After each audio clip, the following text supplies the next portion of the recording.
Mga kabayan, kumusta kayo? Magandang buhay po. Welcome sa aking YouTube channel, Annalisa Reality Vlog. Bago ang lahat, maraming salamat po to my new subscribers, mga silent viewers, nagla-like, nagko-comment, at saka nag-share po sa aking mga ginagawang reaction. Maraming salamat po. Yung mga dinadaanan at nag-click, thank you rin po sa inyo kasi naka-record din po yan sa YT. At bagong lahat, yun pa din ay suportahan natin. Tuloy-tuloy lang po ang buhay, Ka-Business Official, Babadins TV, and Ka-Business Family. At saka yung mga kasama po mga reactors, at saka ang mga kaguwangs. So ito po, follow up lang ho ako, clarification, at pasasalamat na rin po kay Kagwang Wakiwak. Kasi kumbaga, kung maalala niyo, mayroon akong reaction patungkol doon sa kung sino talaga ang may-ari ng YouTube channel ni Jonathan na ngayon ay wala na. Close na. So, ito kasi lesson to sa atin, lahat, mga kababayan, para doon sa mga nagnanais, mga baguhan pa lang na wala pang alam patungkol sa paggawa ng YouTube channel. Pwede po kayong magpatulong kung sino yung marunong na, kaya lang, ang siguraduhin nyo lang po ay Gmail account ninyo or sa Gmail account ninyo isa-sign in yung gadget o yung cellphone na gagamitin ninyo para sa inyong pagbablog sa iyong YouTube channel. Kasi po, dyan sa YouTube account mo, ang Gmail account, syempre, credentials mo na yan, yung mga pangalan mo, birthday mo, din meron pang mga valid IDs, mga ganon.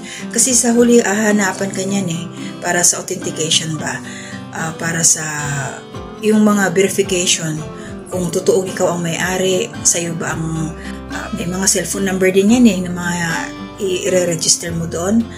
So yun, pwede po yun. Pwede kayong magpatulong. Basta yun lang ang dapat gawin. Kasi once na katulad ng nangyari kay Jonathan, wala siyang control. So para maging legal na talagang sa'yo, ay yun nga, Gmail account mo. So pag halimbawa hindi mo Gmail account ang ginamit dyan sa cellphone mo, na ginawaan ka lang, so tamang sabi ni Kagwang Wakiwak na character ka lang doon sa channel na yon. Kasi ang nag-create siya yung may-ari. Kasi may naalala pa ako mga babae na napapanood ko dati, yung Burnok Ismali. Napapanood ko yun, yun sila, mga good vibes. So, ang character niya yung bata, yung si Burnok, yung bata. Madaldal yun Tapos, ang nagbibideo sa kanya, nagkakamera, yun yung may-ari ng channel. Nagka-problema din yan sila noon. Nawala na yung bata. When I question, sabi nga nung nag-create, na character nga lang ngayon, siya ang may control, siya yung may-ari ng YouTube channel. So, ganun ang nangyari. So, para maiwasan po natin, siguraduhin ninyo na nakapangalan sa inyo ang inyong gagawing YouTube channel.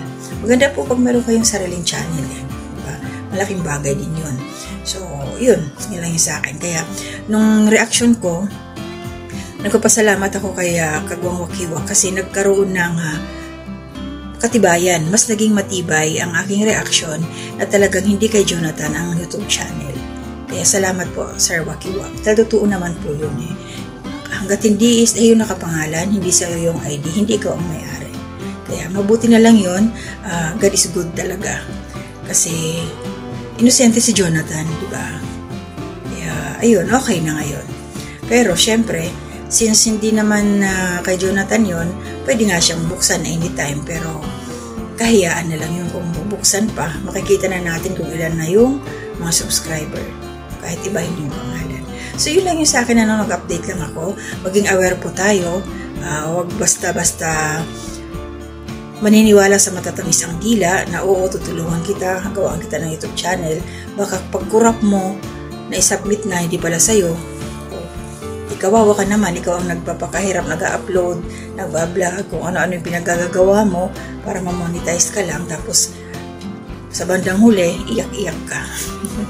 So, good luck po. Maraming salamat. Hindi ho ako magsa-shoutout ngayon. Sa kanilang po, nag-update lang ho ako. Basta, ingat po tayo sa mga taong nilalapitan natin. Yung totoong pagtulong, syempre, sincere. Diba? Yun lang yun. So, yan lang hanggang dito lang muna ako. To God be the glory.